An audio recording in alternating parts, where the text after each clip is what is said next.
네, 10조는 결격사유 파트입니다. 결격사유 파트 들어가기 전에 이제 청원경찰과 또 임원까지 다 비교해 보도록 할게요. 이번에 결격사유 같은 경우는 우리가 피파실 335 이렇게 외우기로 했었죠. 피파실 335 여기서 33이 좀 특별하다. 나머지는 모든 경비업에서 임원이 될 수 없다. 33 같은 경우는 대경법에 의한 벌금형, 경비업법에 의한 벌금형 받았으면 특수경비업의 임원이 될 수 없다. 또 허가가 취소되었을 당시에 이제 3년 동안 해당 경비업 임원이 될 수가 없더라. 허가가 취소되었다면 그 기준 3년 동안 같은 업종의 경비업 임원이 될 수 없다. 이렇게 한정했고요. 5년 사유 같은 경우는 19조 1항 2호, 19조 1항 7호 사유로 당시에 임원이었다. 그렇다면 모든 경비업종에서 5년 동안 제한이 되겠습니다. 청원경찰 결격사유 같은 경우는 18피파 5 집류 끝 이선자 형법폭탄 강간추 10년 절도강도 자동차 경비업법 5 죄송합니다. 형법폭탄은 경비원이고요.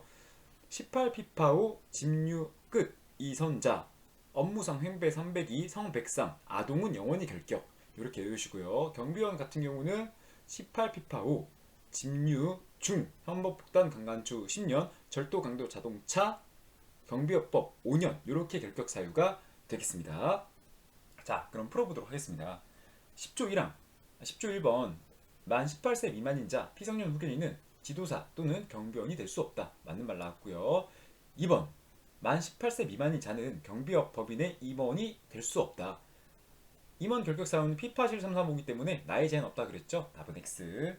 3번 만 18세인 자는 경비원 또는 지도사가 될 수 있다. 18세 이상이니까 가능하겠죠. 4번 64세 이상은 64세인 자는 시설 경비업을 수행하는 경비원이 될 수 있다. 특수경비원만 나이 상한 제한 걸린다 그랬죠. 그래서 4번은 틀렸고요. 5번 가정법원으로부터 성년 후견 개시 선고를 받은 자 여기 피성년 후견인이라 했죠. 경비지도사가 될 수 있다. 피성년 후견이 될 수 없다 그랬죠. 피한정 후견인만 가능합니다. 6번 파산 선고를 받고 복권된 자는 경비지도사 또는 경비원이 될 수 없다. 파산 선고를 받고 복권되지 아니한 자가 결격 사유이기 때문에 복권되었다면 가능합니다. 7번 군 복무를 마치지 않은 만 18세 남성은 특수경비원이 될 수 없다. 요거 같은 경우는 청원경찰법에서 이제 옛날에 군복무 제한이 있었는데 지금은 없더라. 그래서 군복무 마치지 않은 자도 청원경찰이 될 수 있고요. 특수경비원도 당연히 될 수 있습니다. 8번 금고 이상의 실형의 선고를 받고 그 집행이 종료되거나 집행이 면제된 날부터 5년이 지나지 아니한 자는 경비지도사 또는 경비원이 될 수 없다. 그쵸? 5에서 금고라는 거 벌금이랑 금고인지 잘 보시길 바라고. 또 사무징금 벌구 과물이라고 해서 징역형과 금고형은 5년 이상일 때 이런 거 잘 봐야 됩니다. 5년 이상일 때. 하지만 벌금형 미만은 이제 또 따로 보셔야 됩니다. 결격사유를. 9번 1년 이상의 징역의 집행유예를 선고받았다고 하고 그 기간 중에 있다고 하네요. 그 사람은 경비원이 될 수 없다. 집행유예 기간 중인 자는 될 수 없겠죠. 집유 중이라고 말씀했으니까. 청원경찰은 반대로 집유 끝이라고 했습니다. 집행유예 기간이 끝나더라도 이 사람은 집행유예 기간 중인 자만 결격되겠죠. 경비원은. 10번 벌금형 이상의 선고를 받고 그 집행이 종료되거나 집행이 면제된 날로부터 5년이 지나지 아니한 자. 이게 우리가 마지막에 5년 절도 강도 자동차 경비업법 5년 요 사유로만 5년 해당된 사람만 결격이더라. 그거 하나 아시고요. 11번 경비업자는 지도사 또는 경비원 결격 사유에 해당하는 자를 채용하여서는 아니 된다. 요게 경비원으로 채용하면 안 되지 뭐 회계보는 업무를 하는 경비 이런 사람으로는 가능하겠죠. 그래서 요거는 X가 되겠습니다. 경비원인지 경비지도사로 채용하는지 보셔야 되고요. 징역 이상의 형의 죄송합니다. 13번으로 넘어갈게요. 경비법상 범죄단체 등의 조직 죄를 범하여 벌금형을 선고받은 날부터 10년이 지나지 않은 경우 경비지도사 또는 경비원이 될 수 없다. 이게 형범폭탄 강간추 10년 이렇게 한 거 있죠. 요거 기억하시고요. 14번 범죄단체 조직 등 죄를 범하여서 5년을 선고받은 징역형 5년을 선고받은 A씨는 그 집행이 종료된 날부터 5년이 지난 경우 특수경비원이 될 수 있다. 10년이 지나야 하기 때문에 안 되죠. 20번 보도록 하겠습니다. 20번 64세인 자는 특수경비원이 될 수 있다. 특수경비원은 나이 제한이 있기 때문에 상한이 있기 때문에 될 수 없다. 21번 금고 이상의 형의 선고유예를 받고 그 유예 기간 중에 있는 자는 호송경비업무의 경비원이 될 수 있으나 특수경비원은 될 수 없다. 여기 금고 이상 형의 집행유예 기간 중에 들어가면은 다 안 되죠. 집유 주문 다 한다 했으니까 X가 되겠네요. 22번 벌금형 이상의 선고유예를 받고 그 유예기간 중에 있는 자는 특수경비원이 될 수 없다. 벌금형 이상 선고유예 받고, 이거는 벌금형의 종류에 따라 다르겠죠. 다만 금고 이상의 형의 선고유예를 받고 그 유예기간 중이라면 모두 특수경비원이 될 수 없습니다. 22번은 X. 24번 신체 조건 같은 경우는 행정안전부령으로 정한다고 말씀드렸습니다. 청원경찰법도 동일해서. 그래서 특수경비원의 신체 조건은 대통령령으로 정한다. X.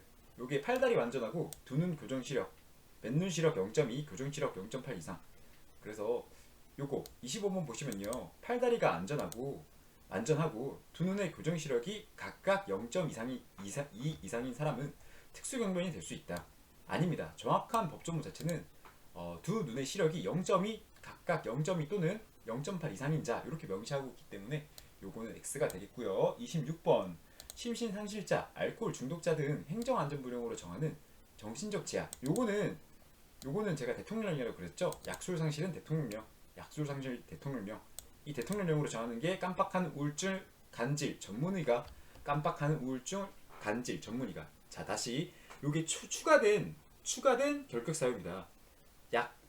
알코올 중독자 이런 거 있잖아요. 약술상실 대통령령으로 정하는 정신적 제약 이렇게 외우시고요. 대통령령으로 정하는 정신적 제약 같은 경우는 깜빡하는 우울증 간질 전문의가, 깜빡하는 우울증 간질 전문의가 이렇게 외우기로 했습니다. 그래서 답은 X가 되겠죠. 자, 알코올 중독자는 일반 경비원이 될 수 있겠고요. 특수경비원 결격사유니까. 28번에 심신미약자, 심신상실자가 나와야지 미약자는 특수경비원이 될 수 있습니다. X. 29번 넘어가도록 하겠습니다. 30번 양극성 정동장애, 요걸 조울병이라 하는데 양극성 정동장애, 양극성정 동장애 맞나요? 이거 어떻게 끊어 읽어야 되지? 양극성정 동장애, 양극성정 동장애, 좀 끊어 읽을 방법이 제가 부족한데 아무튼 조울병이라고 합니다. 이 병 자체를. 그거를 있는 사람이 특수경비원 할 수 있느냐? 요거는 X겠죠. X. 왜냐? 원칙상으로는 양극성정 동장애가 있는 사람은 결격이다. 그러니까 요거는 모든 이 사람을 물어보는 거거든요. 물론 예외 사유로 단서에서 전문의가 인정하면 가능한 거 아니냐 이렇게 할 수 있지만, 그렇다고 해서 모든 조울병 있는 사람을 특수경비원 시킬 수는 없잖아요. 그쵸? 요거는 그 일부 예외인 사유 때문에 요게 가능한 거 아니냐 이렇게 물어보실 수 있는데 답은 X입니다. 이게 O가 되면은 요 있는 사람 전부가 특수경비원 할 수 있다고 묻는 거겠죠. 그래서 이 예외인지 원칙인지 법조문 묻는 건지 구분하는 능력도 필요합니다. 31번 특수경비원이 될 수 있는 사람은 다음 중 1. 심신상실자, B.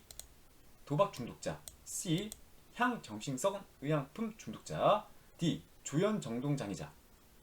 요 사람이 전문의로부터 적합하다고 판정받지 않았다고 하네요. 이럴 때 약술상실이라고 했으니까 약 관련된 거, 향정신성 의약품, 요 사람 안 되겠죠. 근데 도박 중독자, 요거는 약술상실, 알코올에도 없죠. 그래서 B가 될 수 있습니다. 33번 마대향 의약품 또는 알코올 중독자의 경우 특수경비원이 될 수 없다. 다만 정신분야 전문의가 특수경비원으로 적합하다고 인정하는 경우에는 특수경비원이 가능하다. 요거 얼핏 보면 맞는 것 같은데 이 전문의가 등장하는 거는 깜빡하는 우울증 간질 전문의가 이렇게 썼습니다. 그래서 마대향 같은 경우는 약술상실 절대적 사유이기 때문에 요거는 특수경비원이 될 수 없습니다. 35번 일반 경비원이 재직 중 만 60세가 되는 경우 생일이 8월 1일이라면 12월 31일에 당연퇴직한다. 요게 특수경비원만 나이 상한이 있다 그랬고요. 6월 30일까지 생일인 경우에는 6월 30일날, 12월 31일까지 생일인 경우에는 12월 31일이니까 뒤에 거는 이 특수경비원에 한해서 맞는 말이지만 이 주어가 잘못됐죠. 일반 경비원은 나이 상한이 없습니다. 37번 특수경비원이 재직 중 파산 선고를 받고 채무자 회생 및 파산에 관한 법률에 따라서 신청 기한 내 면책 신청을 한 경우, 요거는 신불취한 경우에는 당연퇴직 안 한다 그랬죠. 신불취한 경우에는 신청, 그리고 또 불허가, 불승인 또는 취소가, 신불취 신청하지 않아도 또 취소되었다. 그럴 때는 이제 파산 선고 자체가 취소되지 않았다. 그럴 때는 당연퇴직한다 그랬죠. 요거는 면책 신청을 했으니까 당연퇴직하면 안 되겠죠. 신불치 X가 아니니까. 38번 특수경비원으로 재직 중인 A씨가 개인적으로 친밀한 친구에게서 물건 배송을 부탁받았는데 이를 불법 명득이사로 처분했다고 하네요. 그러니까 타인의 물건, 위탁받은 물건을 이제 임무에 배신해서 버리는 것을 횡령이라 하거든요. 자기의 이득을 취하는 것을 불법으로. 그러한 죄를 저질러서 선고유예 판결을 받았대요. 당연퇴직하나요? 아닙니다. 이거 업무상 횡령 배임. 요거는 업무가 아니죠. 업무가 아니라 개인 사적 관계에서 관계가 생긴 거기 때문에 업무라고 볼 수 없죠. 그래서 결격 사유가 아니기 때문에 당연퇴직이 되지 않습니다. 39번 특수경비원으로 재직 중 음압반포죄를 범하여서 징역형 이상의 선고유예를 받은 경우에는 당연히 퇴직한다. 요거는 맞습니다. 이 성 관련 범죄는 업무상이랑 관련 없이 당연퇴직되고요. 여기 보시면 음압반포죄, 뭐 성매개죄 이런 거는 당연히 되고 징역형이니까 포인트는 징역형 금고형입니다. 벌금형 선고유예는 아니에요. 그래서 밑에 거 보시면요, 아동에게 성매매 이런 거 성적 수치심 주는 성희롱 했어도 벌금형 선고유예를 받았대요. 벌금형 이런 경우에는 당연퇴직하지 않습니다. 당연퇴직하지 않습니다. 위에 거는 징역형 이상의 선고유예이기 때문에 당연퇴직을 하고요. 요거 문제가 좀 어려우니까 38, 39, 30, 40번이 요거를 법조문 가셔서 여러분들이 이런 법들은 안 되겠구나, 이런 법들은 안 되겠구나 살펴보시는 게 좋겠죠. 보시면은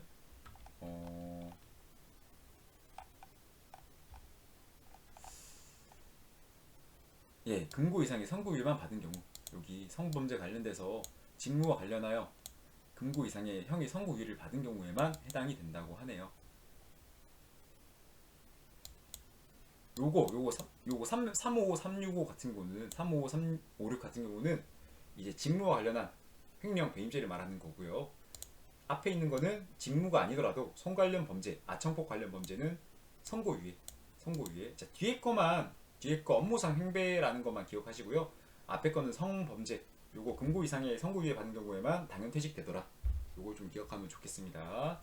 자, 다음 영상에서 또 뵙도록 하겠습니다.